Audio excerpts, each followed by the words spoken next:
All right, good job on completing video number 1. Now you've downloaded the energy tracking sheets from the implementation guide, right? If not, make sure you do it right after this video because I want you to hang them on your cubicle wall or wherever you see them every day, because it's those sheets in which we're gonna map your energy patterns, and then you're gonna start to see when your crashes happen. Once we have that, then we can really optimize when you consume nutrients, caffeine, and meals to work with your biology and not against it. Here's what I've discovered working with hundreds of engineers, architects, just data-driven professionals. Most of you make the exact same timing mistakes. You drink coffee immediately upon waking, you have a large carb-heavy lunch at noon, and then you wonder why you crash at 3 p.m. This creates kind of like a perfect storm of adenosine buildup, blood sugar instability, and circadian disruption. But once you understand the timing, then the fix becomes systematic. So let's start with caffeine, because this is probably the biggest game changer. You've probably heard of Andrew Huberman before, right? He's a neuroscientist. In his lab, he discovered that delaying caffeine 90 to 120 minutes after waking prevents afternoon crashes in 95% of people. See, when you wake up, adenosine levels are at their lowest, but there's still some residual adenosine from the previous day that needs to be cleared out. And in case you don't remember from the last video, adenosine is our sleepy chemical. When you wake up, your cortisol starts producing naturally. That's how you wake up. A little bit of cortisol is good. It gets you going. And by you waiting 90 minutes, you are allowing your natural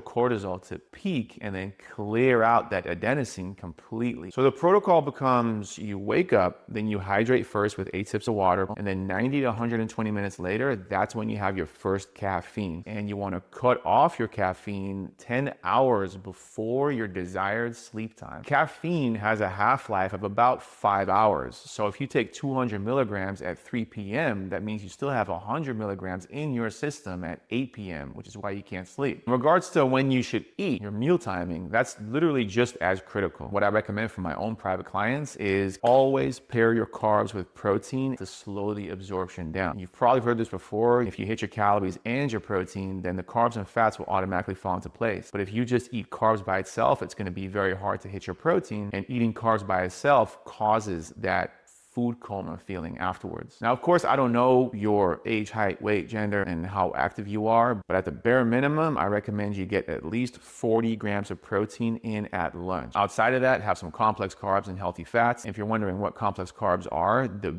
2 best carbs that I eat and I tell all my clients to eat are potatoes and real fruit. The worst type of carbs are the refined carbs, the sugary carbs. The simple rule is that if you're gonna get carbs that are not potatoes and or fruit, then make sure they are high quality carbs. So if you're gonna go for bread, get sprouted bread. If you're gonna go for pasta, try to get whole wheat pasta. If you're gonna get a tortilla, make sure it has lots of fiber. If you're gonna eat cereal, make sure it has a ton of fiber. And whatever you do, whatever you eat, whenever you eat, whatever it is, always, always, always finish with a 10-minute walk after eating. This is so critical because it'll improve your metabolism and your circadian alignment, and it'll help you digest the food. If you want to take it more advanced when it comes to food, you could take some apple cider vinegar or lemon water before your carb-heavy meal. That'll slow down the absorption. I also highly recommend everybody, regardless of who you are and what your age is, and even if you're not working out, take some creatine, because not only does it improve your explosive energy, your strength, and your endurance, it also works with your brain bioenergetics in a way to keep you more focused. And lastly, as a little advanced tip, you want to try to stop eating and drinking 3 hours before you go to bed. Not only will this help you with a more proper circadian alignment, but it's also going to help with your digestion, so your body's not digesting food when you lay horizontal. Now, in your implementation guide, you're going to see a whole daily protocol. In there, you can see hour by hour of what this would look like for your schedule. Now, in case you're wondering if there's any supplements that will help with your afternoon energy crash, like I said, creatine is good. You can take creatine really any time of the day. I personally take it in the morning. But another one that's really big is L-theanine. If you take L-theanine with your caffeine, then your caffeine basically becomes more efficient, and it prevents jitters, and it just gives you a more calm and collected mood for the rest of the day. Lastly, we all know that sleep is super important, and one supplement that really, really helps is not taking melatonin, but